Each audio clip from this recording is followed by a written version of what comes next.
trickster yokai and supernatural ayakashi are the norm here, and under the flag of westernization, a large-scale, organized extermination effort is underway. The Great Purge is what they've colloquially referred to this, and at the center of it is a half-demon martial artist dubbed the Oni Slayer. He spends his evenings performing in a theater for hungry, bloodthirsty patrons, slaying various monsters of different shapes and sizes. Despite being a proficient hunter, our half-demon protagonist, Sagaru Shinichi, is quickly reminded by the theater owner that he's no human either. However, he's not like the other demon here, and he's actually pretty docile. After another fight in the arena that night, taking out a demon cat of all things, Sagaru questions a servant maid sneaking around in the middle of the night. Following him, outside, by the side of a lake, he reaches out to question her. Wordlessly, she brandishes a gun and uses her powerful martial arts skills to go toe-to-toe with this half-demon. Lying on the floor after being bested, the maid, Shizuku Heise, apologizes for the hassle but admits that this only happened because Sagaru touched her birdcage. Be more cautious in the future. She made this trip to Tokyo based on rumors, and after fighting with Sagaru, she has a prophetic message for him. If he continues to fight and win, he's going to meet his demise before long. The blood of an Oni runs through his veins. But he's reckless, and using his powers every night at the theater means he's in danger of being consumed by the Oni that's coursing through his veins. She's here to strike a deal with him, something that will be lovely for them both as it means he'll extend his lifespan. But he needs to grant her wish. Removing the blanket over the birdcage, the severed head of Iorindo reveals to be the one who's actually speaking. She reveals that Shizuku is actually her maid and she wants Sagaru's help to track down her body. She's one of the Immortals and can never grow old. She's been 14 years and 3 months for over 900 years. About 6 months back, someone took the rest of her body. This someone was also half Oni, but she is notorious for nullifying a monster's ability to regenerate. If Sagaru is going to join her, he needs to be careful. The more he uses his powers, the more likely it's going to decrease his sanity and shorten his lifespan. Despite fighting every night, it seems Sagaru has a reason to stay alive, given how capably he fought against Shizuku. His original plan was actually to go out in a blaze of glory, likening his life to a joke and wanting to perform to a massive crowd while dispatching monsters along the way. He was born depraved, but now, that plan is out the window given he's teaming with Aya and Shizuku. However, he also refuses to kill her. It's an interesting chat in truth, as the pair verbally spar and trade ideologies about the goal here though is to head over to Europe, which is where Aya's body seems to be. As fate would have it, the guy who seems to have decapitated Aya is the same one who took away Sagaru's humanity. Sagaru remembers the engraved cane is similar to the person who captured him. He's almost certain of it. Sagaru promises to let her have the time of her life all the same, as they eventually strike a deal. In order to complete the deal and expand Sagaru's lifespan, he needs to accept her bodily fluids, with the choice of nasal mucus or saliva. He chooses the latter, and as he brings the severed head closer to his lips, over in Givre, eastern France, the specific location is the Vague de Fully mansion. A gunshot pierces the air as a vampire called Lord Jean Duchet Goddard hunts a deer. Only, he misses the shot on purpose so he can chase it through the forest. He does so easily, and with the carcass slung over his shoulder, he returns to his son, Raoul. After Dracula's death, the pair need to make a good impression and blend in with humanity. Hence the kill. They head back home to their mansion in town, but there's a problem. The chains on their door have been broken and it appears they have an intruder. Goddard is shocked to find his wife upstairs sitting in a pool of her own blood, brutally murdered with a silver stake. This is the first murder among human allies, and it could well be that the culprit is someone not happy about the vampire's allegiance. Reporters buzz around Goddard in the morning, desperate for news. Goddard only really stops for 14-year-old Annie, where he points out to her that this is the work of someone discriminating against vampires. In order to get to the bottom of this, he's going to hire a specific detective who has arrived from the east. And that is, of course, Sagaru and Aya. The pair's infamous tales have traveled far, including several cases around Europe, including a golem in Belgium. Sagaru savagely dismantles Shizuku, pointing out that it's difficult to tell she's a woman given her flat chest. When she heads off with suitcases upstairs, Goddard learns just who Aya is, specifically how she's beneath the cage. After understanding the makeup of Goddard's family, including Giselle and Alfred, 2 human servants, Goddard discusses Hannah herself, including her love for fixing things up.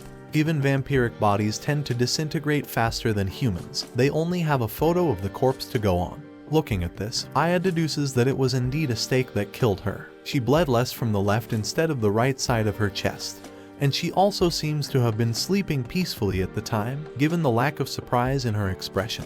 The chair she was found in seems to have no discernible piercing marks though, and her hands and feet were unharmed, despite the potential presence of holy water thrown about after the murder. Some evidence is left behind though, coming in the form of a dusty empty bottle. There's blood on the lid, and as for the silver stake, touching silver is prone to burn and singe vampire skin. If any vampire is burnt in that way, the regenerative powers fail to work and it takes around a week or so to heal entirely. Only Alfred and Goddard had keys to the storage room where the stake was returned to. There's enough evidence and incriminating details left behind to question the notion of whether it was someone outside the he's trying to count out Aya's deductions. As he turns to face the girl, she gets spooked and hurries away, Shuguru and Aya joining the mansion's family for dinner. Aya's investigative skills shine once again as she deduces information about the driver, which earns her praise from the vampires, likening her to the great Sherlock Holmes. But Aya doesn't let compliments distract her from the case. After dinner, the family members go their separate ways. Goddard explains that his wife retired to her room, and he chatted with Claude in the study. Raoul and Goddard went hunting, while Charlotte played with her dolls, then joined Giselle. Aya suspects something might have been taken from the storage room during this time. As we gather the testimonies, Aya narrows down the suspects to two individuals, Alfred and Claude. An interesting moment occurs when Claude shakes his head at Alfred's testimony, raising suspicions about his involvement. Just as things are getting intense, Lottie, Goddard's daughter, spills her drink and runs off in tears. It seems the tension is getting to her, but the focus shifts back to the investigation.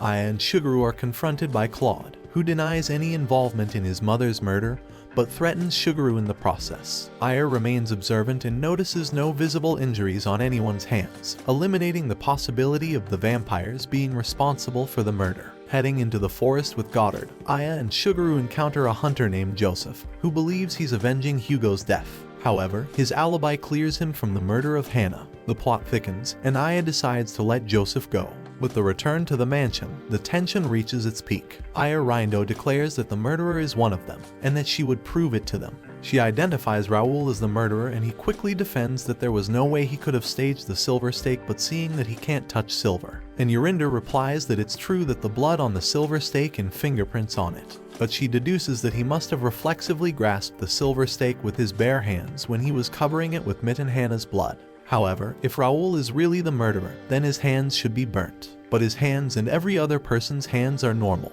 Raoul tries to defend himself with this, but Yorinda tells him that the answer lies in the vampire's regenerative abilities. She speculates that when the body was discovered, he must have used that opportunity to go to his room out of anxiety and cut off his fingers, knowing for a fact that they would regenerate, thus getting rid of the evidence. Seeing that he has been exposed, Raoul becomes aggressive and dashes at her, but Shuguru stops him before he can and then gives the bird cage to Shizuku so he can handle him. He throws him out of the building and follows him. Meanwhile, Yorinda tells Lord Goddard that Raoul's plan was set in motion after the previous week's attack. She explains that he called Hugo and told him he could create an opportunity for him to attack Lord Goddard.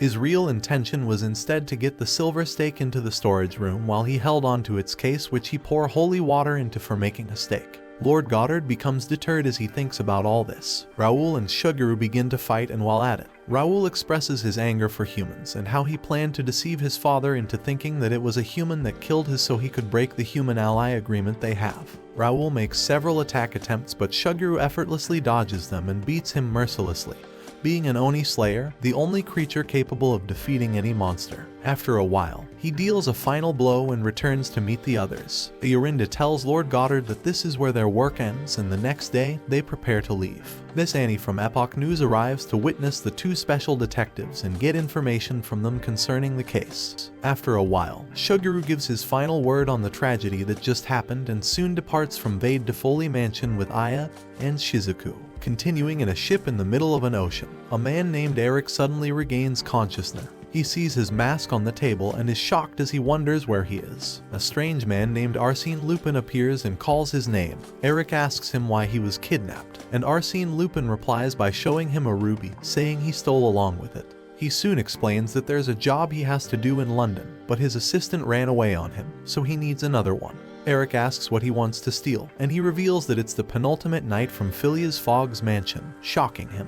Then Lupin, quite confident, replies that he is also on the continent. Eric asks him if they really have a chance, and Lupin replies that he wouldn't have invited him if they didn't, and Eric soon agrees to partner with him.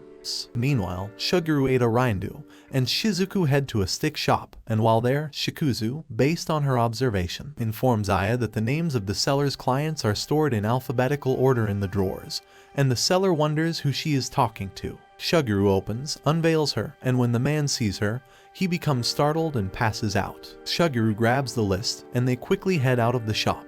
However, as they walk, they are blocked by two strange men who demand that they return the client list they took. But Shuguru holds firmly onto the list and hands over the birdcage containing Aya to Shizuku while he handles the situation. But they suddenly hear the sound of a whistle, and some policemen start to approach them. They are handcuffed along with some thieves and put on the chariot as the policemen take them away. Then the severed head also reveals herself as Aya Rindo, shocking the two thieves. Shocked by this, the policeman quickly orders that they change the destination, causing the driver to reroute immediately and head to Phileas Fogg's mansion. Inside the mansion, they are welcomed by the butler, who tells them a brief history of the mansion and the exhibited possessions collected while Fogg traveled around the world. Lupin soon reveals that they have three things in common. First, they all wear white. Second, they have ridiculous code names. And lastly, they are all extremely strong. They're all taken to the basement where the treasure is kept. And after some moments of unlocking the safe where it is kept, Phileas Fogg finally reveals the penultimate night. Seeing it, they are shocked by its appearance, making them realize why Lupin wants it. Sherlock Holmes then suggests that they consider Lupin a master of disguise, and might even be among them, presently startling the butler. They'd all soon leave the basement, and while they leave, Shuguru asks Arindo if she has a way of dealing with Lupin, and she replies that she has thought of one, but thinks it's so ridiculous and might not work. However, Shuguru still asks for the plan, and she gives him a hint. If you enjoyed the video, subscribe to watch more videos like these, turn on notifications, and leave a like and comment. And stay tuned for part 2.